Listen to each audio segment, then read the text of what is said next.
Dans l'Ancien Testament, il y a une histoire qui parcourt la majeure partie du livre de la Genèse, c'est l'histoire merveilleuse de Joseph.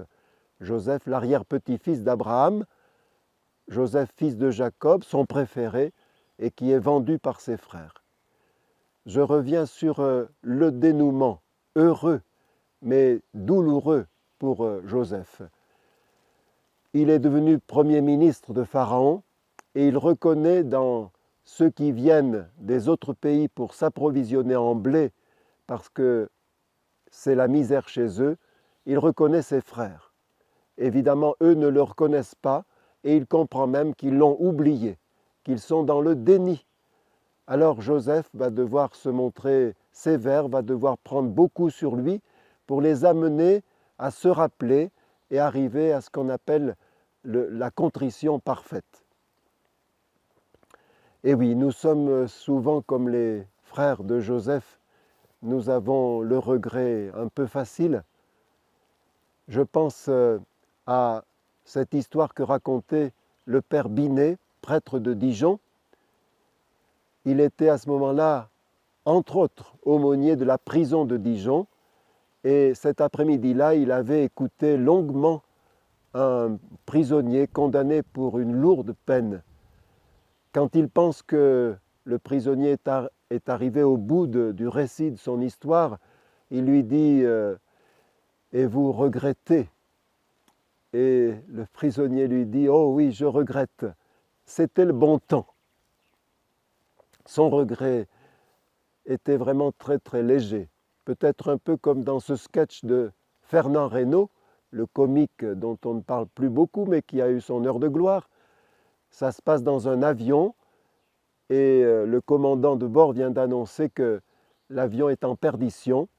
Alors il se remémore son catéchisme et il se met à réciter son acte de contrition.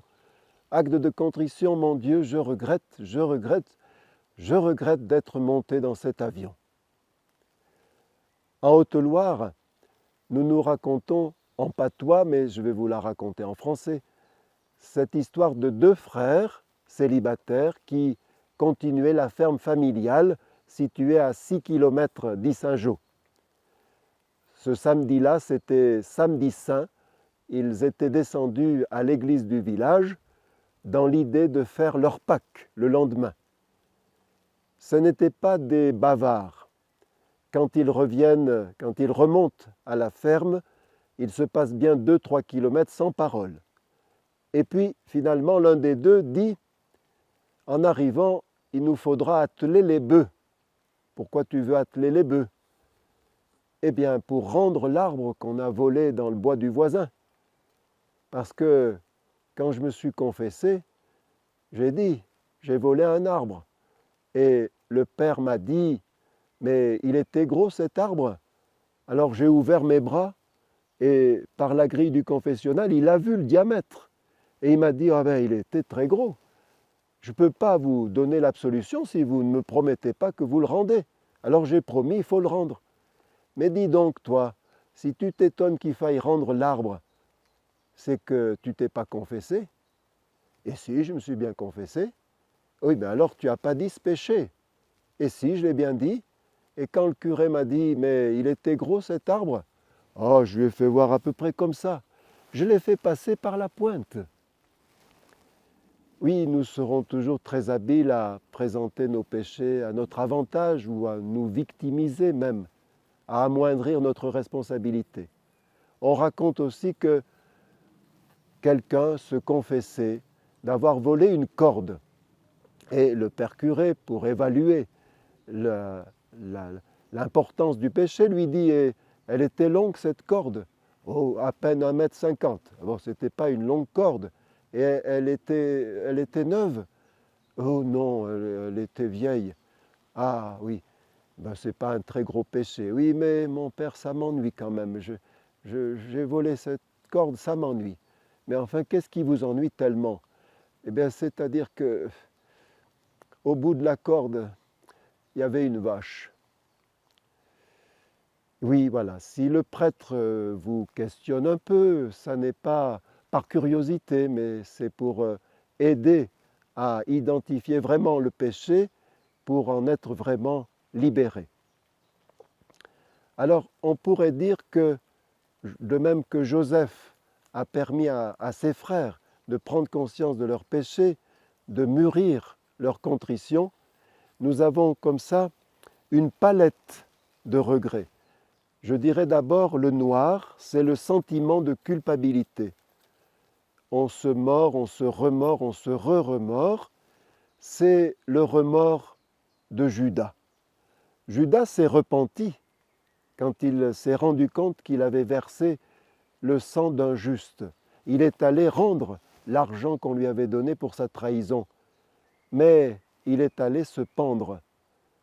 Au lieu de se pendre, il aurait mieux fait de se repentir, mais il a considéré que son péché était plus lourd que toute la miséricorde de Dieu. Il s'est enferré dans son orgueil. Ça, c'est le mauvais repentir. C'est le repentir qui vient du voisin du dessous, trop malin pour nous garder dans cette culpabilité morbide. Après, je dirais qu'il y a le gris, c'est-à-dire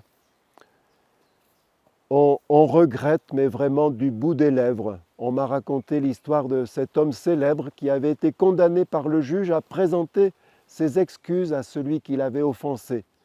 Alors il a imaginé ce stratagème, je ne me souviens pas des noms, mais admettons qu'il ait offensé M. Martin. Un jour, il passe devant la porte de M. Martin, il toque à la porte, la servante ouvre la trappe et il dit simplement « Est-ce que je suis bien chez M. Dupont ?» Et la servante répond « Non, ici c'est chez M. Martin. » Et il dit alors « Oh, excusez-moi !» Et il a considéré qu'il avait présenté ses excuses. On dirait après gris pâle, c'est-à-dire que la contrition est un petit peu plus forte, mais elle n'est pas vraiment christocentrique. On regrette d'avoir blessé son image de marque, d'avoir nui à sa propre réputation. On regrette, oui, d'avoir blessé l'autre, mais on ne saisit pas vraiment la profondeur de la blessure causée. Et puis surtout, on ne saisit pas qu'on a blessé Dieu. Et puis, il y a le vrai repentir, c'est-à-dire la contrition parfaite.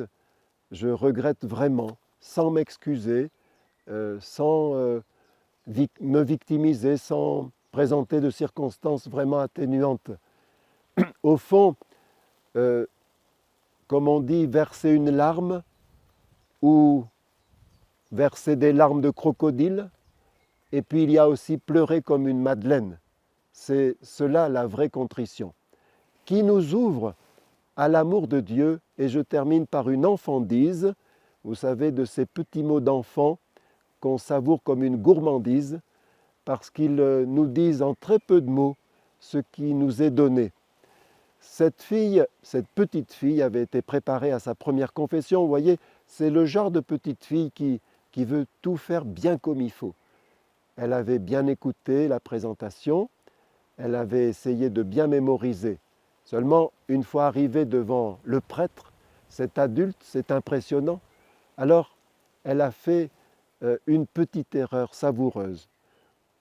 Vous savez que l'entrée en matière consiste à dire « Bénissez-moi mon Père parce que j'ai péché », ce qui est magnifique en soi, puisque quand on a péché, quand on a fait le mal, on devrait venir chercher une punition. Non, on vient chercher vraiment une bénédiction. Et cette petite fille a dit « Bénissez-moi mon Père entre toutes les femmes ».